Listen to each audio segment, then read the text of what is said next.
Hi, this is Dr. Gary Tho. I've been asked many times, how do you use a foam roller or, trigger point balls and, all different sorts of things. So I'm just going to give you a couple of very quick tips. I have 3 steps when I use a foam roller, when I ask people to use a foam roller. I'll go through it and I'll show you a demonstration of that in just a moment. But the first step is you don't really need to press very hard, but you need to be able to just relax into it, allow your muscles and your body to melt on top of it. The second thing you can do is you can just roll over it, and I feel like or see it or describe it as if you've got a knot or if you've got a spot in the muscle, let's say it's just right on my fingertip, I want to try and find all the different corners of the knot. So I'm not rolling. So the very mistake people make is they do a lot of this and they roll all the way up and down. What we want to do is we want to find on a point and just start to work through that one area. Okay. The third step is to create some movement. Okay, and some movement just means as big or as full range of movement to contract or use that muscle as possible. Okay, so this is what we're going to do.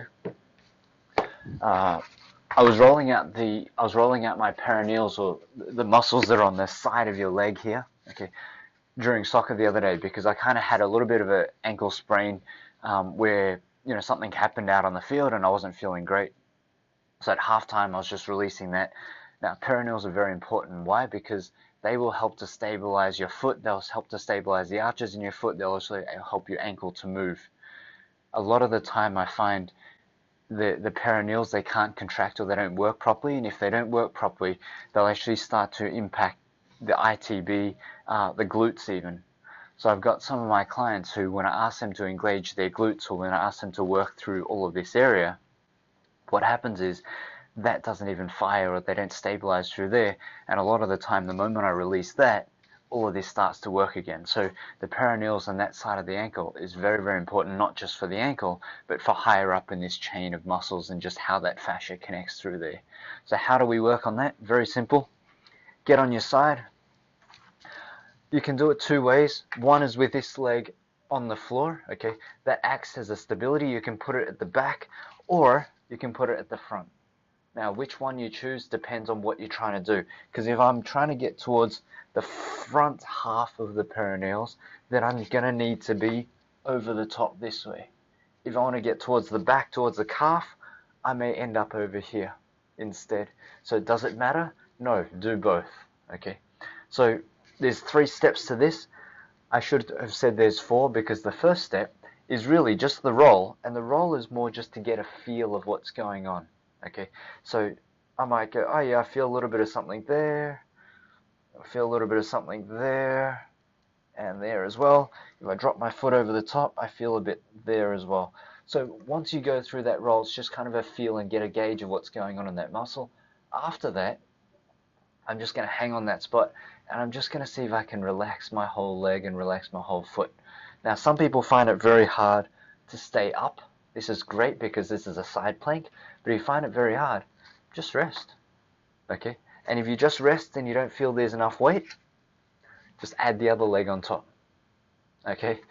Get some pressure on that point to compress it, and that's all you need to do, and just kind of hang there. Now, of course, the second step, after you've let it melt and you've sort of eased into that, is to just try to find the borders of it. So I might roll my foot down, I might roll my foot up just a little and really just try and knead on the spot. I may also just shift and just fluctuate on it. If I want a bit more pressure, I'll come back up again. And then the last step is to move.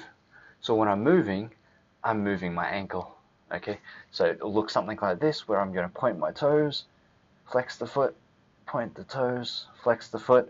Might draw some big circles and as big as I can. So when I get up to the top here with my foot, that's where it really starts to hurt me, and of course right down at the bottom there with my foot as well. So just find the spots and just really work through just like that. So when you're working out on a foam roller, by the way, trigger point balls, they're exactly the same. You can just rest your foot down, okay, and just lean some weight. You can use your hand to add a little bit more pressure. So it doesn't matter how you use it. The whole goal is to use the ball, use the foam roller, apply some pressure, and start to release those knots in through there. So how long for? You don't have to work on it for very long.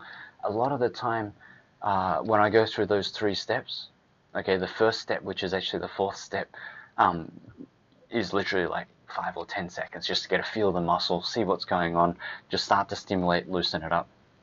The other 3 steps, they are 20 seconds, 30 seconds long, because for each point we don't really need to spend more than 90 seconds on it. Alright, so 60 to 90 seconds is enough.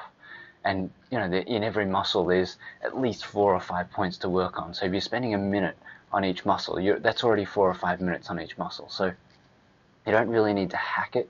You don't need to apply too much pressure. You don't need to hang on it for too long. Okay, 60 seconds, that's plenty of time. Some people find 60 seconds too much because it's just painful.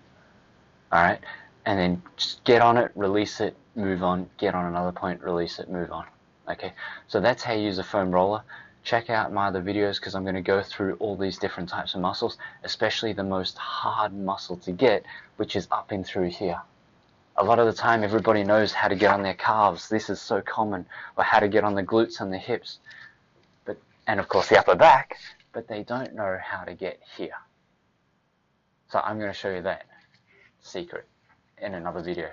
I will look forward to seeing you on the other side. Cheers.